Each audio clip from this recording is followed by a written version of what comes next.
मेरा नाम जीनत फातिमा है और मैं शुरू से ही अपने वालिदैन के साया, मेरी मम्मा जब मैं छोटी सी थी और मेरी मम्मा का इंतकाल हो गया था। उसके बाद मेरे बाबा जो हैं वो जुआ खेलते थे, उन्होंने हमारी अच्छी परवरिश नहीं की, मतलब कि हमारी देखभाल नहीं की। मैंने बहुत कोशिश की अपने बहन भाइयों को पढ़ाने की, खुद पढ़ने की, लेकिन मेरे बाबा जो थे उन्होंने पढ़ने नहीं दिया। ऐसे जैसे जैसे बड़े हो गए उसके बाद मेरे बाबा ने, मोहल्ले वालों ने, सब ने मिल के मेरी शादी कर दी।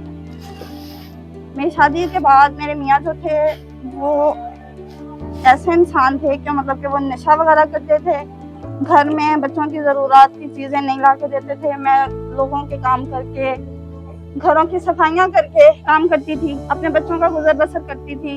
वहाँ पे भी मेरे बाबा ने मेरा साथ नहीं दिया। मेरे चाचुओं ने किसी ने मेरा साथ नहीं दिया। सब ने अपना हाथ उठा लिया और हम आज ऐसे हैं कि किसी के घर पे मुझे रहना पड़ रहा है। मेरी अपना घर नहीं है मेरा। शुक्र है उस मालिक के ज़ात का, ऐसे लोग दुनिया में हैं मौजूद वो जो किसी के सर पे हाथ रखते हैं। उन्होंने मेरे सर पे हाथ रखा और मुझे अपने घर में रहने की इजाजत। अब वो मेरा ख्याल भी रखते हैं और मैं उसके साथ साथ अपनी थोड़ी बहुत बुटीक करती हूँ, स्टिचिंग करती हूँ, बच्चों का देखभाल करती हूँ। और मेरा बहुत शौक है कि मैं खुद भी तालीम हासिल करूँ और अपने बच्चों को भी करवाऊँ। इसी के साथ मेरा ये शौक है कि मैं अपनी बुटीक इतनी हार कर लूँ कि आगे आने वाली जिंदगी में अपने बच्चों की अच्छी परवरिश कर सकूँ, उन्हें पढ़ा सकूँ, उन्हें तालीम दे सकूँ। मैंने अपने बहन भाइयों की बहुत परवरिश की, अपने भाई को बहुत प्यारों से, नाजों से पाला, लेकिन आज वो मेरे पापा के पीछे लग के, मुझे नहीं पता वो कहाँ पे हैं इस टाइम। मुझे बिल्कुल नहीं पता कि वो क्या कर रहे हैं, क्या नहीं कर रहे। आप यकीन करें, मैं इस टाइम इतनी मजबूर हो गए, इनके घर पे आना पड़ा मुझे। आप यकीन नहीं कर सकते, मैं आपको बता नहीं सकती कि मेरा इस टाइम क्या हालत है, लेकिन फिर भी अपने बच्चों के लिए जीना पड़ा मुझे। मेरी हालत इस तक पहुंच गई थी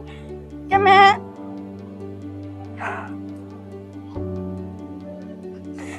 मेरी हालत इस तक पहुंच गई थी कि मैं खुदकुशी कर लेती, लेकिन नहीं। जब मैंने अपने बच्चों का साथ देखा, अपने बच्चों को देखा, मुझे जीना पड़ा। मुझे बहुत सारे लोगों ने कहा कि अपने बच्चों को अपने मियाँ के पास छोड़ दो। आपने उसे छोड़ दिया और बच्चों को क्यों ले रही हो? मैंने सोचा कि नहीं है, जैसे मेरी वालिदा बचपन में फौत हो गई, मेरे बाबा ने मेरा साथ नहीं दिया, मेरे चाचुओं ने, किसी ने साथ नहीं दिया। खुदा ना खास्ता कल मेरे बच्चों के साथ भी यही कुछ हो तो क्या बनेगा? माँ तो नहीं बनेंगे ना हम, मुझे माँ नहीं कहा जाएगा, फिर माँ का एहसास नहीं आएगा दिल में। अगर मैं अपने बच्चों को छोड़ देती, बहुत सारे लोगों ने कहा छोड़ दो, आपको अच्छा रिश्ता मिल जाएगा, आपको अच्छा जगह शादी कर देंगे, फलान बहुत सी बातें की, लेकिन ये मुझे पता है कि मैं कैसे अपने आप को संभाल के अपने बच्चों को साथ लेके बैठूं। आज ये छोटे हैं, कल बड़े हो जाएंगे। अल्लाह करे ये नेक बने, अल्लाह ताला इनकी जिंदगी करे।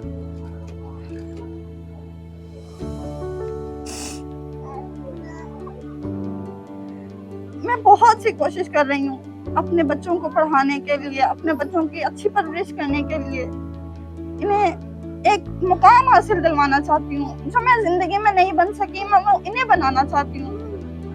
मेरा बहुत शौक था कि मैं पढ़ लिख के कुछ बनूं। मेरा बहुत शौक था। जब मुझे पढ़ने की इजाजत नहीं मिली तो फिर मेरा तवज्जो जो थी मेरी स्टिचिंग की तरफ आ गई। मैंने स्टिचिंग करना स्टार्ट की।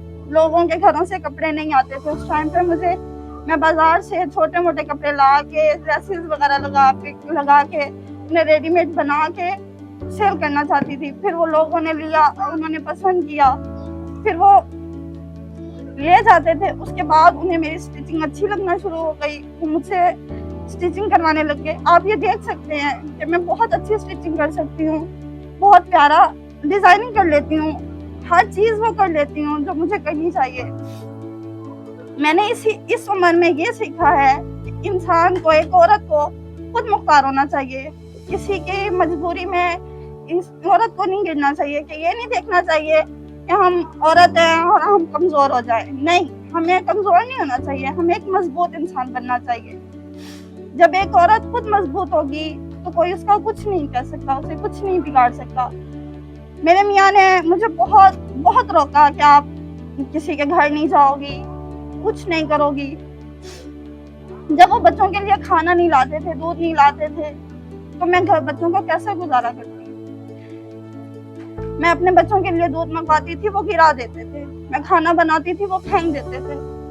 वो इस हद तक पागल हो गए थे कि आप यकीन करें, वो घर के बर्तन वगैरह सब कुछ तोड़ फोड़ देते थे। मेरा फर्नीचर था, मोहल्ले वालों ने सबने मिल के लेके दिया, मेरे मियाँ ने वो बेच दिया। मेरी वॉशिंग मशीन, पंखा, ये सब चीजें मुझे सब मोहल्ले वालों ने मिल के दी। आज मेरे पास कुछ भी नहीं है, हर चीज थी मुझे दी, लेकिन आज मैं खाली हाथ बैठी हूँ। ये ऐसा किसने किया? एक मर्द ने किया। एक औरत खुद मजबूत हो जाएगी तो कोई मर्द उसका कुछ नहीं बिगाड़ सकेगा। मेरी तलाक इस वजह से हुई कि मेरे शौहर जो थे वो नशा करते थे। वो नशे में इस हद तक जा चुके थे कि उन्हें खुद नहीं पता था कि वो कहाँ हैं। वो मारना पीटना शुरू कर देते थे, वो दांत उठा लेते थे, साग काटने वाला जो दांत होता है ना, वो उठा लेते थे। उन्होंने ला के मेरी गर्दन पर रख दिया कि मैं तुम्हें मार दूंगा। ये सब उन्होंने मेरे साथ किया, फिर भी मैंने अपना हौसला नहीं हारा और मैं मजबूती से बनी रही और अपने बच्चों के साथ आज